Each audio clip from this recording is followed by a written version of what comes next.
Good morning students, welcome to online class of business studies of +2 commerce. आज का हमारा topic है chapter 3 का economic environment in India since independence. Eight the time of independence, जब हमारा देश आज़ाद हुआ था उस टाइम पे हमारा इकोनॉमिक एनवायरनमेंट बहुत अच्छा नहीं था। जो उस टाइम पे पहले ब्रिटिशर्स का राज था तो गवर्नमेंट जो फॉरेन वाली थी उन्होंने ऐसी पॉलिसीज बनाई थी कि वो अपने देश का फायदा करवाते थे, लेकिन इंडिया की कोई इकोनॉमिक डेवलपमेंट उस टाइम पे नहीं थी।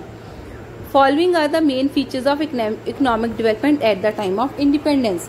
हमारे देश की उस टाइम पे डेवलपमेंट क्या थी, इकोनॉमिक डेवलपमेंट क्या थी, उसके कुछ पॉइंट्स हैं कि उस टाइम पे डोमिनेशन ऑफ एग्रीकल्चर सेक्टर, मतलब बहुत सारी हमारी पॉपुलेशन एग्रीकल्चर के फील्ड में ही थी। Almost 3/4 of the population, total population का 3/4 हिस्सा सिर्फ एग्रीकल्चर का काम करता था। Over 1/4 of population was living in rural areas. जो 3/4 पॉपुलेशन हमारी जो है वो रूरल एरियाज मतलब पिंड, गांव, उसमें बसती थी। लैक ऑफ इंफ्रास्ट्रक्चर फैसिलिटीज, उस टाइम पे कोई फैसिलिटीज नहीं थी। इंफ्रास्ट्रक्चर में आता है हमारा ट्रांसपोर्ट फैसिलिटीज, कम्युनिकेशन फैसिलिटीज, जो इकोनॉमिक डेवलपमेंट के लिए बहुत जरूरी है। उस टाइम पे ऐसी कोई फैसिलिटीज नहीं थी। Use of outmoded method of production and technology, उस टाइम पे जो प्रोडक्शन के मेथड्स थे वो भी बिल्कुल आउटडेटेड थे। लैक ऑफ एजुकेशन फैसिलिटीज, उस टाइम पे एजुकेशन के लिए भी फैसिलिटीज अवेलेबल नहीं थी। लैक ऑफ मेडिकल फैसिलिटीज भी नहीं थी उस टाइम पे, और लोग ऐसी डिजीजेस से सफर कर रहे थे जो कि ट्रांसफरेबल थी। 7th पॉइंट है absence of planning for development, और उस टाइम पे ऐसी कोई प्लानिंग नहीं थी जिससे हमारे देश की डेवलपमेंट हो सके। लेकिन इंडिपेंडेंस के बाद गवर्नमेंट ऑफ इंडिया ने स्टेप्स उठाए ताकि वो अपने देश की तरक्की कर सके। फर्स्ट स्टेप उन्होंने उठाया था 1948 में, देन 1956 में।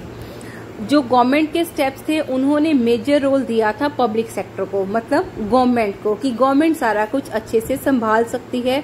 उस टाइम पे गवर्नमेंट को ऐसा लगता था, इसीलिए उन्होंने प्राइवेट सेक्टर को काफी कम रोल दिया था और गवर्नमेंट सेक्टर को ज्यादा रोल दिया था ताकि हम अपने देश की डेवलपमेंट कर सकें। जो उस टाइम पे प्लान्स बनाए जाते थे उनके जो मेन ऑब्जेक्टिव्स थे वो थे establishment of a social order where justice and equality could be secure for all. हमारी गवर्नमेंट चाहती थी कि हम ऐसा सिस्टम बनाएं कि हर किसी के साथ जस्टिस होना चाहिए और सबको इक्वली ट्रीट करना चाहिए। सेकेंड पॉइंट है हमारी गवर्नमेंट चाहती थी कि हम लोगों का स्टैंडर्ड ऑफ लिविंग जो है उसे तेजी से बढ़ा सके। एक्सेलरेशन ऑफ इंडस्ट्रियलाइजेशन, इंडस्ट्रीज की तरक्की को बढ़ा सके। फोर्थ था अनएम्प्लॉयमेंट और गरीबी को कम कर सके। फिफ्थ है बैलेंस्ड रीजनल डेवलपमेंट, हमारी गवर्नमेंट चाहती थी कि हमारा हर एरिया बराबरी से डेवलप होना चाहिए। 6 पॉइंट ऑब्जेक्टिव उस टाइम पे था providing employment opportunities to all, सबको हम एम्प्लॉयमेंट अपॉर्चुनिटीज प्रोवाइड कर सकें। 7th है adopting mixed economy. Mixed economy में होती है कैपिटलिस्ट और सोशलिस्ट इकोनॉमी। तो हमारी गवर्नमेंट ज्यादा सोशलिस्ट पैटर्न पे जोर डालती थी। सोशलिस्ट पैटर्न का मतलब होता है जहां ज्यादा रोल गवर्नमेंट का होता है, और कैपिटलिस्ट सिस्टम वो होता है जहां ज्यादा रोल प्राइवेट सेक्टर का होता है, आम जनता का होता है। लेकिन हमारी मिक्स्ड इकोनॉमी ऐसी थी जहां पे ज्यादा जोर होता था सोशलिस्ट पैटर्न पे।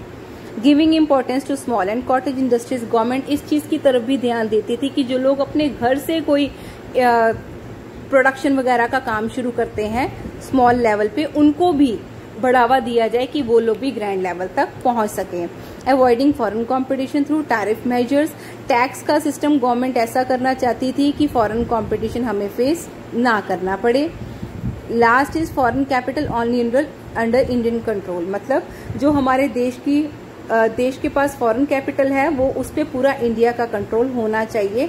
गवर्नमेंट के ये एफर्ट्स थे, लेकिन गवर्नमेंट की जो बनाई हुई पॉलिसीज थी वो इतनी अच्छी साबित नहीं हुई। उनके प्लान्स जो थे वो सक्सेसफुल नहीं हो पाए, और ऐसी सिचुएशन आ गई थी कि रिजर्व बैंक ऑफ इंडिया और SBI मतलब स्टेट बैंक ऑफ इंडिया, इनको अपना बहुत सारा गोल्ड जो है वो बेचना पड़ा था और मॉर्टगेज मतलब गिरवी रखना पड़ा था, क्योंकि हमारे देश की फॉरेन के साथ कुछ ऐसी कमिटमेंट्स थी, ऐसी देनदारियां थी जो वो पूरा नहीं कर पाए, जिस वजह से उन्हें अपना गोल्ड सेल करना पड़ा और मॉर्गेज का मतलब है गिरवी रख के उस पे लोन्स लेने पड़े। अब इसके बाद जो नए हमारी इकॉनमी में चेंजेस आए थे, जिसके बाद हमारी इकॉनमी डेवलप होना शुरू हुई है, वो मैं आपके साथ डिस्कस करूंगी अपने नेक्स्ट लेक्चर में। ये सारा सिनेरियो था इंडिपेंडेंस का और इंडिपेंडेंस के बाद के टाइम का। So that's it for today. Thank you, have a nice day.